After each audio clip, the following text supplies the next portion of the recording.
வணக்கம். இன்றைய முக்கிய செய்திகள். முதலமைச்சர் விஜய் குறித்து சர்ச்சைக்குரிய கருத்து தெரிவித்ததாக கூறப்படும் திமுக எம்எல்ஏ மார்க்கண்டேயன் கைது செய்யப்பட்டுள்ளார். இந்த விவகாரம் தொடர்பாக போலீசார் வழக்கு பதிவு செய்து தொடர்ந்து விசாரணை நடத்தி வருகின்றனர். மானகெட்ட தமிழ்நாட்டினுடைய முதலமைச்சர் உன்னை சட்டமன்றத்துக்குள்ள வச்சு பாத்துக்கிறோம்டா. நாங்க என்ன கோமாளி பையில நினைச்சுக்கிட்டு இருக்கிற சட்டமன்றத்தை பூட்டுவானா? பூட்டினா உனக்கு எலும்பு இருக்காது, ஒட்டச்சிட்டு தான் உன்னை அடித்து விடுவானா. பூட்டி பாரு சட்டமன்றத்தை. தமிழகத்தின் பல மாவட்டங்களில் இன்று லேசானது முதல் மிதமான மழை பெய்ய வாய்ப்புள்ளதாக இந்திய வானிலை ஆய்வு மையம் தெரிவித்துள்ளது. மாநில பட்ஜெட்டில் விவசாயத்துறைக்கு 25% நிதி ஒதுக்க வேண்டும் என்று பாமக தலைவர் அன்புமணி ராமதாஸ் வலியுறுத்தியுள்ளார்.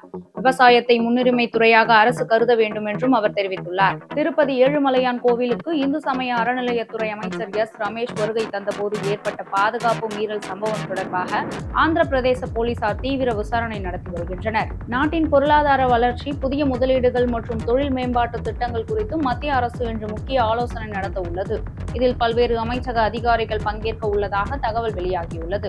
MBBS மற்றும் BDS மருத்துவ மாணவர் சேர்க்கை கலந்தாய்வில் பங்கேற்கும் மாணவர்கள் ஜூலை 30 அசல் சான்றிதழ்களுடன் நேரில் ஆஜராக வேண்டும் என்று மருத்துவ மாணவர் சேர்க்கை தேர்வு குழு அறிவித்துள்ளது. கர்நாடகாவில் பெய்து வரும் கனமழையால் மேட்டூர் அணைக்கு நீர்வரத்து அதிகரித்துள்ளது. இதனால் காவிரி டெல்டா பகுதிகளில் உள்ள விவசாயிகள் மகிழ்ச்சி அடைந்துள்ளனர். பராமரிப்பு பணிகள் காரணமாக சில எக்ஸ்பிரஸ் ரயில்களின் சேவையில் மாற்றம் செய்யப்பட்டுள்ளதாக தெற்கு ரயில்வே அறிவித்துள்ளது.